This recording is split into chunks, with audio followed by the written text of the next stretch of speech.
Salut à tous! Alors je vous retrouve pour une vidéo un peu plus politiquement correcte, suite à celle d'hier et à celles qui sont à venir, hein.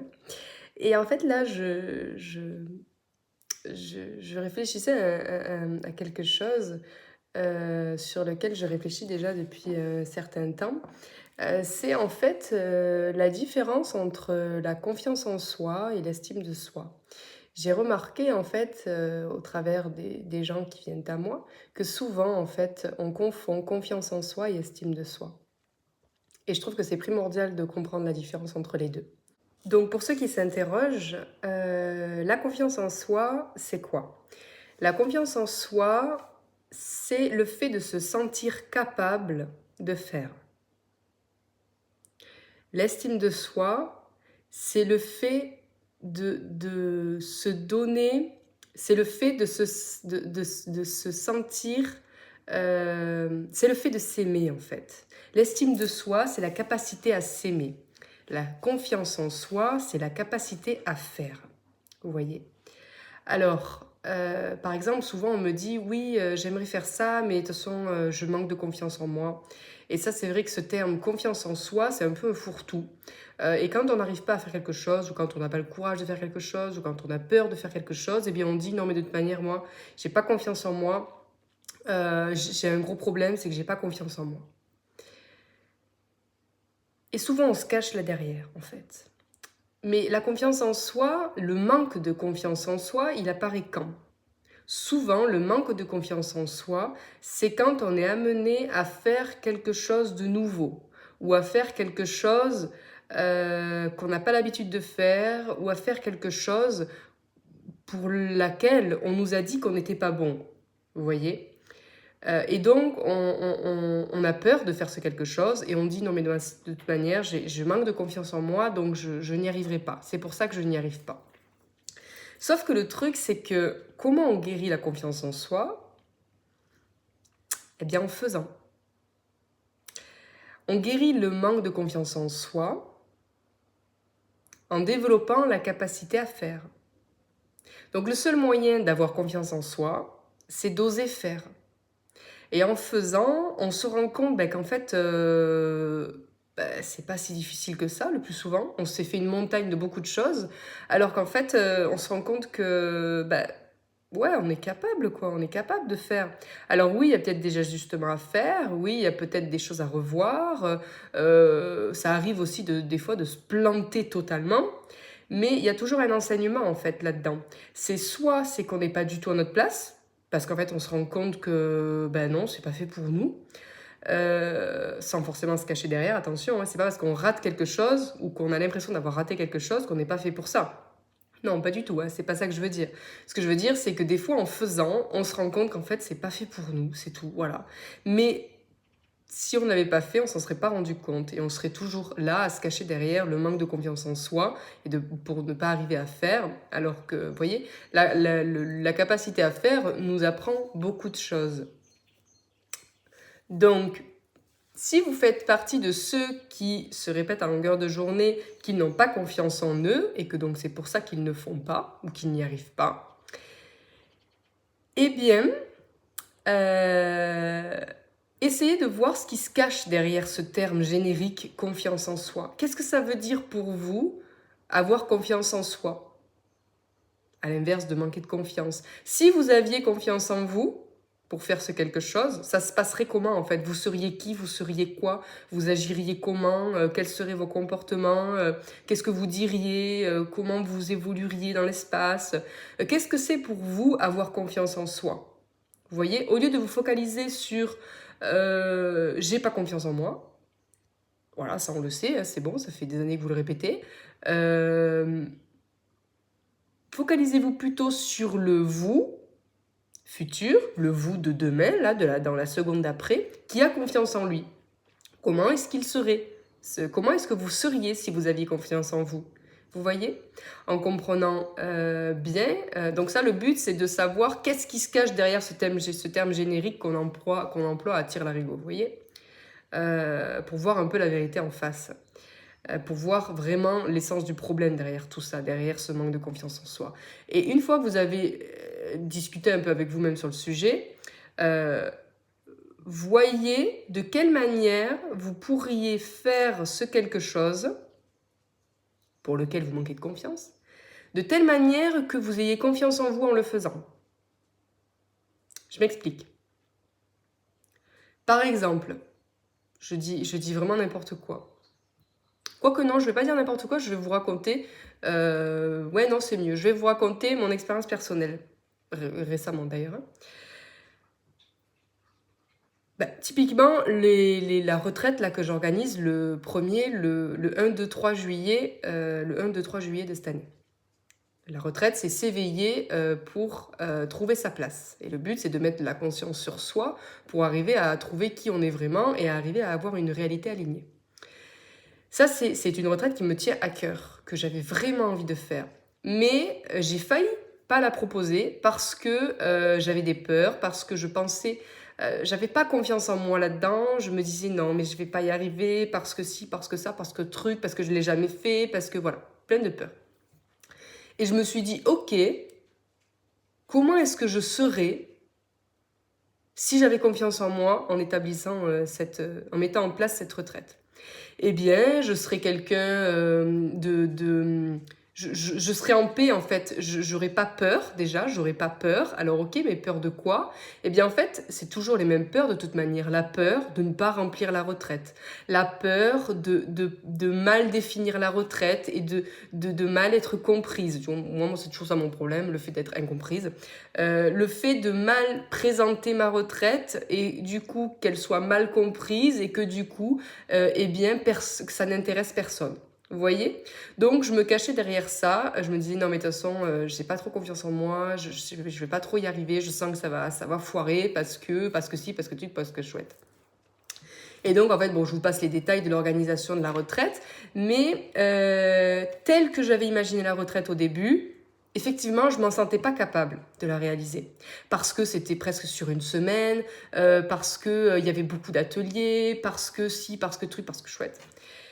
Et je me suis dit, ok, quel pourrait être le format de la retraite pour que tu t'y sentes à l'aise? Qu'est-ce qu'il faudrait changer dans ce format-là, puisque c'est quelque chose qui te tient à cœur, mais dont tu ne te sens pas capable de faire? Qu'est-ce qui fait que tu ne te sens pas capable de faire ça? Eh bien, j'ai revu les tarifs, j'ai revu le nombre de personnes, j'ai revu le nombre d'ateliers, j'ai revu le nombre de jours. Et en fait, j'ai créé une retraite de telle sorte que je sois à l'aise en la proposant. Que je sois à l'aise avec tout, à tous les niveaux. Et une fois que j'ai eu revu en fait tous ces paramètres, là oui, je me suis sentie à l'aise, je me suis dit, ah oui, là c'est vrai, vu comme ça, je me sens capable, je regagne confiance en moi, parce que ça me correspond à tous les niveaux. Et voilà. Et la prochaine étape, ça a été eh bien, de me lancer, de la rédiger et de commencer à communiquer là-dessus. Vous voyez, en fait, j'aurais pu très bien me cacher derrière ça et dire non, mais de toute façon, je suis pas prête pour ça, non, c'est trop gigantesque encore, je vais attendre encore.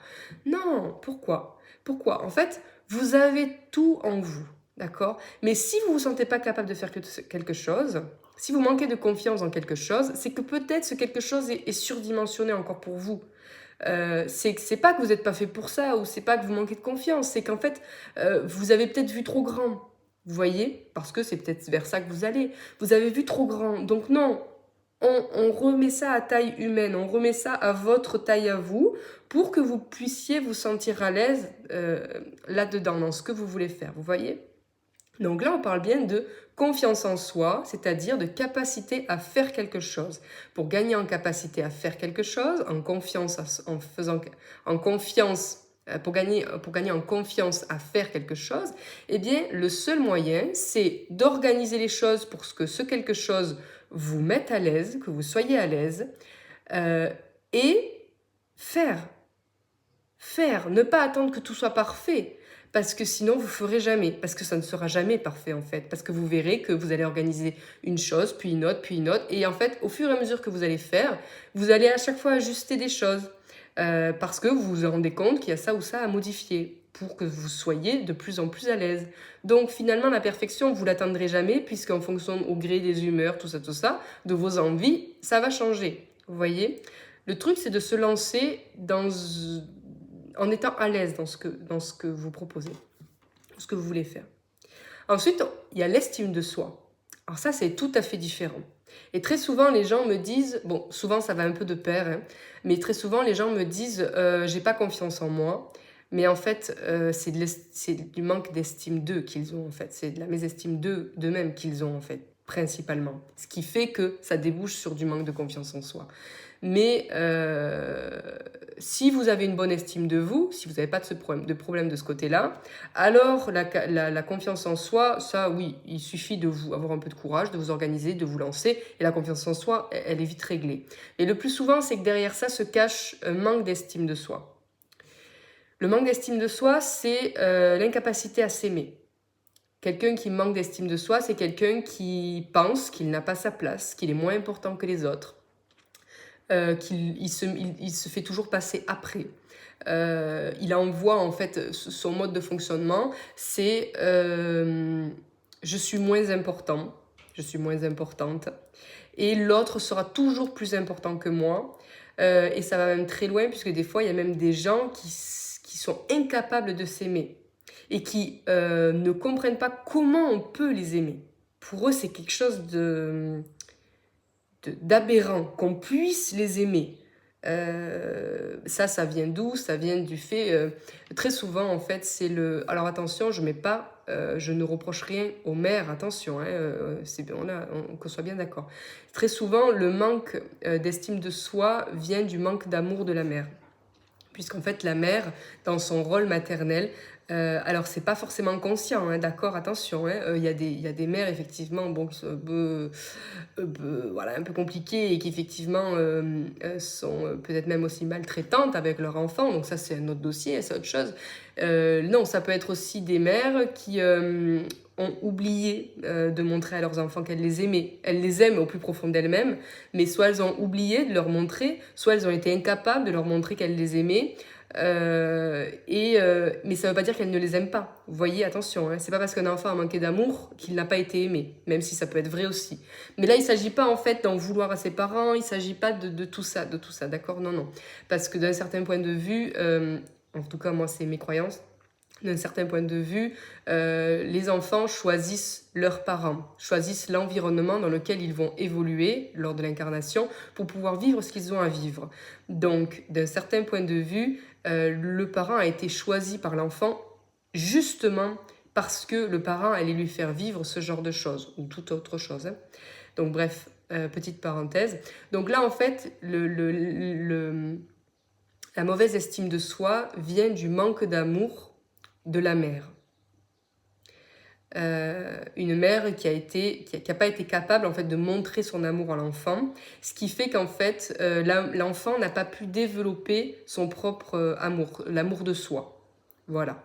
C'est pour ceux d'ailleurs qui pensent être dans ce cas-là, qui pensent manquer d'estime de soi, n'hésitez pas à commenter et à partager votre expérience si jamais ça vous parle ou si jamais vous avez quelque chose à rajouter. Mais très souvent, on retrouve ce schéma-là, en fait, des personnes qui ont manqué d'amour de leur mère, qui ne sont pas senties aimées et du coup qui ont du mal à s'aimer. On pourrait aller un peu plus loin en disant que quand on manque de l'amour du père, ou quand on manque de l'intérêt du père, eh bien là, c'est pas l'estime de soi qui nous manque, c'est le fait de ne pas se sentir à sa place, de ne pas se sentir reconnu, vous voyez. Quand on a besoin de reconnaissance, quand on manque de reconnaissance, ça peut venir des deux parents, mais c'est le père en fait qui porte cette énergie et qui, s'il ne fait pas ressentir à l'enfant qu'il le reconnaît, qu'il le valide dans sa place, qu'il le valide dans ce qu'il est, eh bien l'enfant va grandir avec cette sensation de ne pas avoir été reconnu à sa juste valeur et donc va sans cesse rechercher à être reconnu. Vous voyez, ça c'est un autre schéma. Donc le père porte l'énergie du fait de se sentir à sa place, de développer sa place et le fait d'être validé et reconnu en tant que tel. Et la mère va plutôt agir avec son énergie sur l'estime de soi, l'amour de soi. Donc comment est-ce qu'on guérit, si on peut dire ça, l'amour de soi? Alors là, il ne s'agira pas de faire quoi que ce soit ou de développer une capacité à faire, comme avec la confiance en soi. Là, il s'agira d'apprendre à s'aimer, d'apprendre à se respecter. Alors, comment on fait ça? Eh bien, d'abord, la première chose à faire, c'est déjà avoir conscience de ça, du fait que on ne s'aime pas, le reconnaître. Parce que des fois, on n'en a pas conscience. Reconnaître qu'effectivement, on ne s'aime pas, on ne se donne pas de valeur. Voyez, méditez là-dessus pour voir quel est votre rapport amoureux avec vous-même, en fait. Voyez? Et ensuite, une fois qu'on a conscientisé ça, la prochaine étape, eh bien, c'est de commencer à essayer de s'aimer. Et comment on fait ça? Tout simplement en commençant à se donner du temps. Parce que très souvent, on fait toujours tout pour les autres, mais nous, on n'a tellement pas d'importance qu'on ne fait rien pour nous. Et là, ce que j'ai conseillé à une des personnes qui était venue me voir, c'est de prendre rendez-vous avec elle-même. Vous voyez? C'est-à-dire que dans votre agenda, vous avez tout plein de choses que vous programmez. Ben là, programmez des rendez-vous avec vous-même. Ça, c'est la première étape. C'est-à-dire que dans votre agenda, vous notez rendez-vous avec moi-même, si vous voulez, si vous savez pas ce que vous allez faire, ou alors tout simplement, je vais à la plage avec moi-même, je vais lire un bouquin avec moi-même, je vais cuisiner avec moi-même. Vous voyez, tout ce que vous aimez faire, en fait, le but là, c'est de vous dégager du temps et de ne pas y déroger. Une fois que c'est inscrit dans l'agenda, à moins qu'il y ait une météorite qui vous tombe sur la figure ou que, il y ait un problème familial, un accident, les enfants, bref, quelque chose de vital, une urgence, une vraie urgence. Pas votre mère ou votre belle-mère qui vous appelle parce que elle a perdu ses clés, je sais pas où, vous voyez, ou parce que elle a besoin qu'on aille lui acheter un sac de mandarines. Non, d'accord? Ça, c'est pas une urgence, d'accord? Je sais que peut-être que pour eux, ce sera une urgence parce qu'ils ont l'habitude de vous utiliser un peu comme ils veulent pour faire ce qu'ils ont envie que vous fassiez. Mais là, il s'agit en fait de se redonner de l'importance et donc de retrouver, de dégager de la place pour soi dans son emploi du temps. Donc, le principe là, je le répète, c'est de prendre rendez-vous avec vous-même, de poser ce temps, de l'inscrire ce temps dans votre agenda, de prévoir quelque chose ou pas, parce que ça peut être très bien de prendre ce temps pour aller dormir aussi. Vous pouvez très bien vous bloquer 3 heures dans l'après-midi, parce que vous avez rien d'autre à faire, pour aller dormir. D'accord? Et ne pas y déroger. Une fois que c'est posé, c'est posé. Il n'y a que les vraies urgences qui peuvent éventuellement faire sauter ce rendez-vous. Et là, le but, en fait, c'est de commencer à regoûter à ça, en fait. Parce que vous n'avez pas l'habitude. Les personnes qui manquent d'estime de soi n'ont pas l'habitude, en fait, de s'octroyer ce genre de moments. Culpabilisent aussi d'ailleurs parce qu'elles estiment qu'elles n'ont pas droit à ça. Non, elles n'ont pas droit à ça. Alors sortez-vous ça de la tête, d'accord?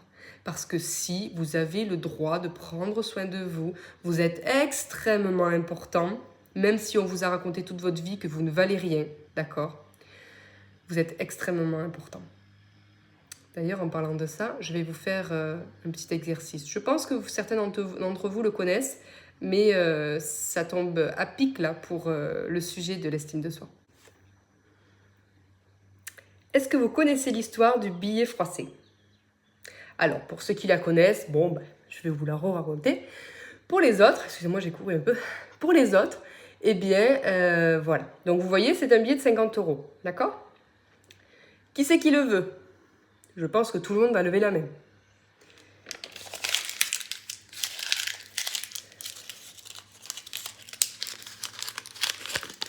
Je vous repose la question. Qui c'est qui le veut? Je pense que tout le monde le veut là aussi.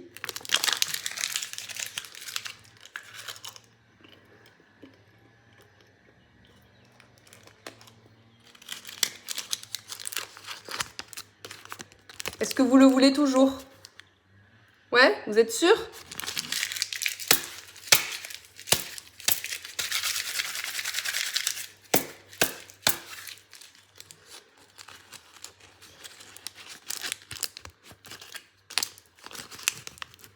Il a pris cher. Est-ce que vous le voulez toujours? Bon. Alors la morale de cette histoire, je pense que tout le monde a dit qu'il le voulait toujours. Dommage que j'avais pas des billets de 500. Ça aurait fait un peu plus d'effet. Quoique 50, ça fait déjà de l'effet. La morale de cette histoire, c'est quoi? C'est qu'en fait, finalement, le billet, je lui en ai fait voir des vertes et des pas mûres. Je l'ai mis tout plein de salive, je l'ai broyé, bref, je l'ai maltraité. Et malgré tout, vous remarquez qu'il n'a pas perdu sa valeur, d'accord? Il a toujours la même valeur. Et bien en fait, c'est pareil avec vous. Quoi qu'on vous fasse, quoi qu'on ait pu vous dire, quoi qu'on ait pu, de quelque manière qu'on ait pu vous maltraiter, quoi qu'on vous ait fait en fait, vous n'avez pas perdu votre valeur. C'est une illusion. Vous êtes quelqu'un d'extrêmement bon, vous êtes quelqu'un plein d'amour, vous êtes une création du divin. Et ça, il ne faut pas l'oublier. Mais la vie a fait en sorte de vous le faire oublier. Vous voyez. Donc en fait, ce qu'il y a à retenir de tout ça, c'est que quoi qu'on vous fasse, vous ne perdrez jamais votre valeur. Si un jour vous pensez que vous ne valez plus rien, c'est juste une illusion du mental. C'est juste une illusion du mental. Vous valez toujours autant. Et vous valez autant que tout le monde là, sur cette terre, vous voyez. Donc, c'est tout un programme hein, d'apprendre à s'aimer. Surtout quand ça fait des années qu'on ne sait plus comment faire. Donc, les copains, ceux qui sont dans cette situation-là, j'ai envie de vous dire que la première étape, c'est déjà de bien intégrer cette histoire du billet froissé. Déjà. La deuxième étape, c'est de commencer à prendre du temps pour vous, à bloquer du temps pour vous, à apprendre à dire non, à apprendre à vous respecter. D'accord? Et plus vous allez goûter à l'amour de vous, plus vous allez goûter à ce respect, plus vous allez goûter à ce temps que vous vous accordez à vous-même, et plus vous allez aimer ça. Alors, petit avertissement, ça ne va pas du tout plaire à ceux qui n'y sont pas habitués.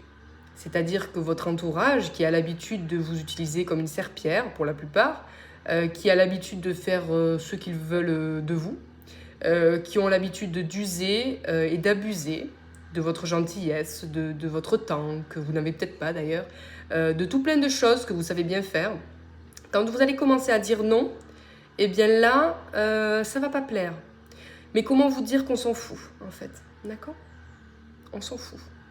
Parce qu'à un moment donné, vous ne pouvez pas servir de serpillière encore aussi longtemps pour ces gens-là. Déjà, vous ne leur rendez pas service parce qu'en fait, ils sont visiblement dépendants de vous. Donc là, en fait, vous leur redonnez leur indépendance. Et surtout, vous, eh bien, ça vous détruit, quoi. Remarquez aussi quelque chose d'important. Quand vous dites oui à quelqu'un, est-ce que vous vous dites oui à vous aussi? Ça, c'est important aussi de le remarquer. Quand quelqu'un vous demande quelque chose et que vous dites par réflexe oui, par habitude oui, aïe, qu'est-ce que ça fait à l'intérieur de vous? Est-ce que vous vous sentez encore pris au piège? Comment ça fait? Est-ce que vous vous dites non? Est-ce que quand vous dites oui, vous vous dites non? Ça, c'est plus possible. Quand vous dites oui, vous devez aussi vous dire oui. Donc, c'est-à-dire qu'il faut que... Alors oui, souvent, vous allez me dire, oui, mais moi, ça me fait plaisir de faire plaisir, ça me fait plaisir de rendre service, ça me fait plaisir de... Oui, mais non. Non, en fait. Si vous y regardez de plus près, non. Parce qu'en fait, très souvent, on ne vous dit pas merci. On vous respecte pas. Vous voyez, en fait, il y a une différence entre rendre service de manière équilibrée. Voilà, ce sont des gens qui vous respectent, ce sont des gens qui vous apprécient, ce sont des gens qui vous donnent de la valeur, qui pensent que vous avez de la valeur. Voilà, ce sont pas des gens qui vous utilisent. Parce que très souvent, il y a un échange aussi de bons procédés, il y a quelque chose, il y a un respect qui est instauré. Très souvent, là, je parle aux personnes qui ne se sentent pas respectées. Vous voyez, aux personnes qui adorent faire plaisir aux autres parce qu'elles adorent créer l'harmonie, elles adorent, voilà. Mais Elle voit bien qu'en fait, on se sert d'elle, que voilà, encore une fois, on a abusé d'elle, ou que... Vous voyez, il y a ça là, il y a ça. Donc apprenez à dire oui uniquement quand c'est un vrai oui. Voilà, ça c'est les bases. D'accord?